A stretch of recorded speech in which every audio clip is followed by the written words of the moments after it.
Live, local, late breaking. This is 4029 News Sunrise. 8:30 this morning on your Saturday. Thanks for joining us here on Sunrise. I'm Joshua Cole. Now this morning we're continuing to follow the latest out of Talihina, Oklahoma after a shootout left one man dead, 4 officers injured, and buildings burned to the ground. It's a story that you heard first here on 4029 News. Here's the latest developments that we know this morning. We know 4 officers were shot, left with non-life-threatening injuries. The suspect in the shooting has been killed, and 2 historic buildings have been completely destroyed by the fire. It all started just after 6 o'clock Friday morning in downtown Talihina with a SWAT team from Oklahoma Highway Patrol serving a search warrant for narcotics on Dallas Street. As the SWAT team approached the building, they were immediately fired upon by the suspect inside. Trina and Rick McConnell were just feet away from the building when the gunfire broke out. We saw some SUVs, like the Highway Patrol SUVs, coming through. They just all kind of started piling out. Within moments, that's when the gunfire started from the inside. Just instant, as soon as they got in. Started to go in. Again, gunfire, and then guys backing out. And they're shooting with it. I mean, it's just like bam, bam, bam. Like, so, I mean, there was lots of fire rounds going off. Now, as officers attempted to enter the building, it caught fire. Police say that it was likely intentional. We suspect that the building may have been booby-trapped with some type of explosive device that maybe started the fire. District Task Force 16 had information that this guy may have had narcotics in the building, may have been growing marijuana, some other type of illegal drugs on, but he has a violent criminal history, has made threats in the past about not being able or not going back to prison. Now, again, during the gunfire, 5 officers were shot, 4 sustained non-life-threatening injuries. A 5th trooper took a bullet to his tactical vest. Now, with the building, the fire eventually spread, damaging 5 buildings. 2 of them were destroyed. Business owners in the area tell us that the damage is devastating for the community. There's no words to describe that emotion. It's, it's just like losing a family member because you've put your heart and soul in these businesses. Everybody's just heartbroken. It's sad. There's so much history, and that's the cornerstone, literally, of Talihina is right there. And it's hard to take. It really is hard to take.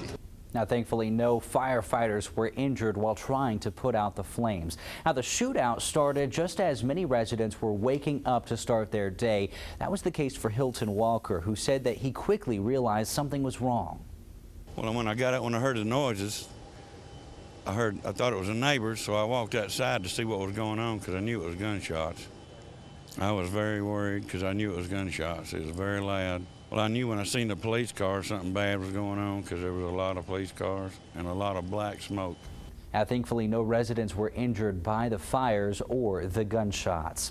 OHP has not yet identified who the suspect is, though we do know that he had a violent criminal history and that he was shot and killed there at the scene. Now, officers say that the family of who they believe to be the suspect has been notified and that the fire kept them from being able to remove his body from the building.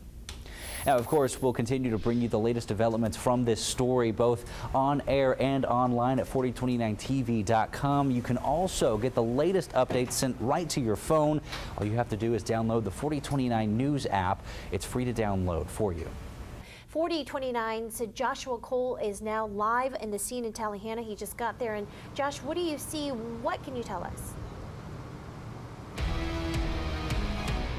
Good morning, everyone. Yeah, we are here right off of Dallas Street near 2nd, where that fire started. Behind me here, you can see those buildings as fire crews are right now still trying to work to get a lot of those hot spots out here this morning. You can see lots of different agencies out here. We've seen Oklahoma Highway Patrol as well as Talihina Police, several different fire departments. We've seen trucks from, including Watson out here this morning, Talihina, as well as several others. A lot of witnesses standing off to the side here this morning.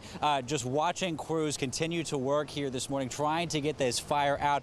Now, we do know that in this fire, 3 buildings were on fire this morning, according to the LaFleur County Emergency Manager. One of those collapsed just after 9:15 here this morning. This is as crews have been trying to keep that fire out and put it out here. Right now, we're still trying to work to learn exactly what started that fire at this time. We have not heard anything from emergency crews at this moment as far as what initially started the fire, as well as how long it could take police and fire crews to get it under control, put out, and let people back out here onto Dallas Street here this morning. Again, this area in Talihina has been closed off. This is right off of Dallas Street and 2nd Street where that fire was. 3 buildings caught on fire early this morning. As of 9:15, one of those has collapsed, and you can see it in the picture right now, just where the roof has caved in. Fire crews are spraying down inside of it at this time, again trying to keep out those hot spots right now. Now, we will be bringing you the very latest with what started this fire as soon as we learn more from it. We're hoping to talk with someone from law enforcement in a little while here. We just got to the scene just a little while ago, long enough to see just how much damage has been caused here to these businesses. And again, a lot of people standing out here on the side of the street, just watching crews work to try to keep this fire under control and kept out here. Again, stay with 4029. We'll be bringing you the very latest. Follow us on social media. We'll be doing a Facebook Live here in just a little bit, showing you a little bit more of that. And again, hopefully getting to talk with law enforcement authorities and officials as far as what could have started this fire here this morning. Again, 3 buildings on fire. One of those collapsed at about 9:15. And of course, stay here right on 4029. We'll bring you the very latest. We're live this morning in Talihina. I'm Joshua Cole, 4029 News. All right, Josh, thank you. And again, follow us.